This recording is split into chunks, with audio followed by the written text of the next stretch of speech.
आज मैं एक डरावनी कहानी सुनाने जा रहा हूँ जो शायद रातों को आपको सोने नहीं देगी। यह कहानी है अज्ञात महिला की लाश। फोरेंसिक विशेषज्ञ बूढ़े वांग ने दशकों तक काम किया है, लेकिन उसने कभी इतनी रहस्यमयी लाश नहीं देखी। महिला की सभी हड्डियां चूर चूर हो चुकी थीं, फिर भी शरीर पर कोई बाहरी चोट नजर नहीं आई। औरत को मरे कई दिन हो चुके थे, लेकिन जब वांग ने शव का पोस्टमार्टम किया तो उससे भारी मात्रा में खून बह निकला।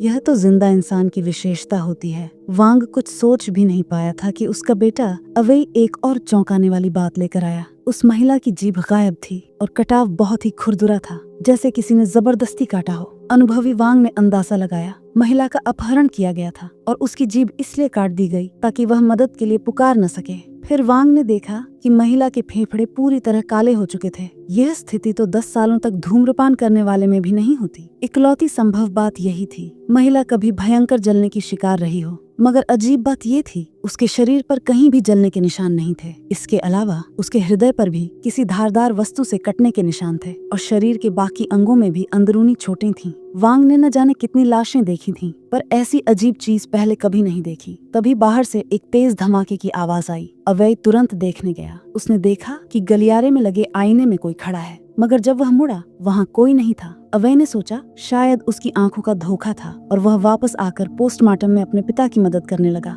वांग को फिर एक अजीब चीज मिली। महिला के पेट में एक फूल था। जांच के बाद पता चला वह मंदार नामक एक फूल है जिसमें सुन्न करने का गुण होता है और जो केवल उत्तर भारत में उगता है। वांग ने अनुमान लगाया कि महिला की मौत उत्तर में कहीं हुई थी। कुछ ही देर में वांग को पेट में एक कपड़े का बंडल भी मिला जिसके अंदर महिला का एक टूटा हुआ दांत था। सामान्यतः पेट की अम्लीयता में कपड़ा जल्दी गल जाता, मगर यह कपड़ा पूरी तरह सुरक्षित था और उस पर एक रहस्यमयी निशान बना हुआ था। अवय ने अंदाजा लगाया कि यह साधारण अपहरण नहीं बल्कि किसी बलि या तांत्रिक अनुष्ठान का हिस्सा था। उसे अजीब सा डर महसूस हुआ और उसने पिता से कहा कि आज डिसेक्ट न करें, मगर वांग तो उत्साह में था। उसने महिला की त्वचा को चीर दिया और जो देखा उसे दंग रह गया। महिला की त्वचा के नीचे अजीब अजीब चिन्ह खुदे हुए थे। क्या ये सच में किसी जीवित इंसान की बलि थी? तभी ऊपर की लाइट अचानक फट गई और पूरा कमरा अंधेरे में डूब गया। अवय ने टॉर्च निकाली और देखा कि शव रखने वाला फ्रीजर खुल चुका था और उसमें रखी लाश गायब थी। वांग को भी खतरे का आभास हुआ और वह लिफ्ट से बाहर जाने को दौड़ा, मगर बिजली भी गुल हो चुकी थी। अब बस एक ही रास्ता बचा था, ऊपरी मंजिल का इमरजेंसी एग्जिट। मगर बाहर जोरों की आंधी तूफान था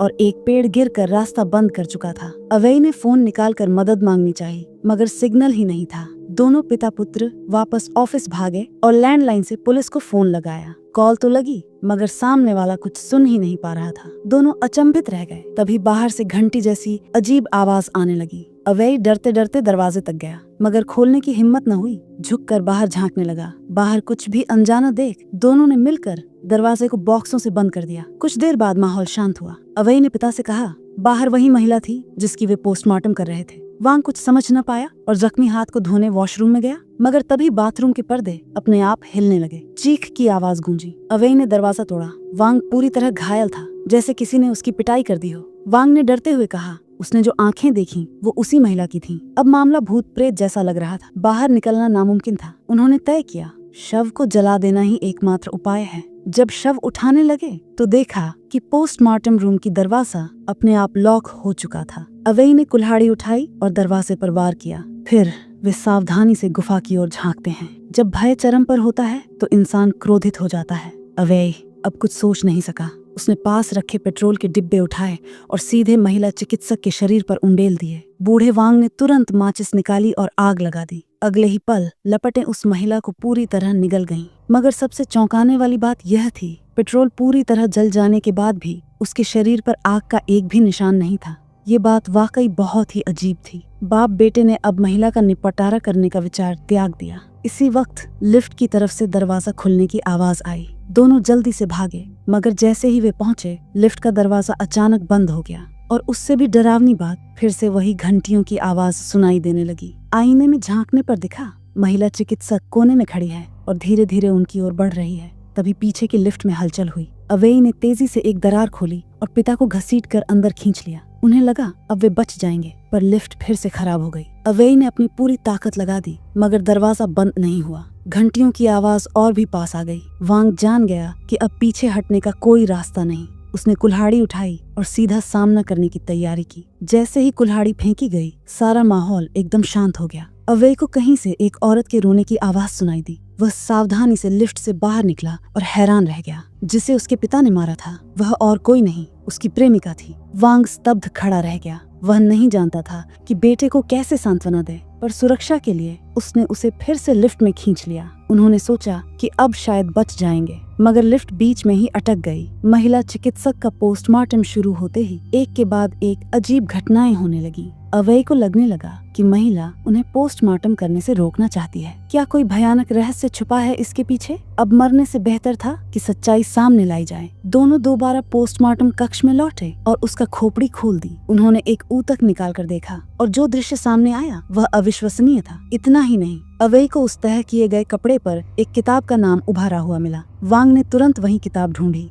और जो राज सामने आया वह रोंगटे खड़े कर देने वाला था। महिला पर जो कुछ बीता वह एक पागलपन भरे उत्तर भारतीय काले जादू का नतीजा था। लोगों ने उसे बलिदान के रूप में देवता को चढ़ाने के लिए भीषण तांत्रिक क्रियाओं से मारा था, लेकिन उसकी आत्मा इतनी व्याकुल थी कि वह पिशाच बनकर वापस लौटी और उन सब का पीछा करने लगी जिन्होंने उसे सताया था। वह अब इन पिता पुत्र के पीछे इसलिए पड़ी थी क्योंकि उन्होंने उसका शरीर चीर कर देखा था। यह सोचकर वांग डर गया और महिला के सामने गिरकर माफी मांगने लगा, पर माफी मांगते ही उसके पेट में भयानक दर्द उठा। महिला की आत्मा ने अब बदला लेना शुरू कर दिया था। वह तड़प तड़प कर जीने लायक नहीं बचा। उसने बेटे से विनती की कि वह उसे मौत दे दे। अवय की आंखों में आंसू थे, लेकिन फिर भी उसने चाकू निकाला और अपने पिता को मुक्ति दी। जैसे ही वांग ने अंतिम सांस ली, महिला चिकित्सक के शरीर में बदलाव आने लगा। उसके जख्म भरने लगे, आंखों की रंगत भी सामान्य हो गई। कुछ ही देर में पोस्टमार्टम कक्ष की सभी लाइटें जल उठी। ऊपरी मंजिल से पुलिस की आवाज सुनाई दी।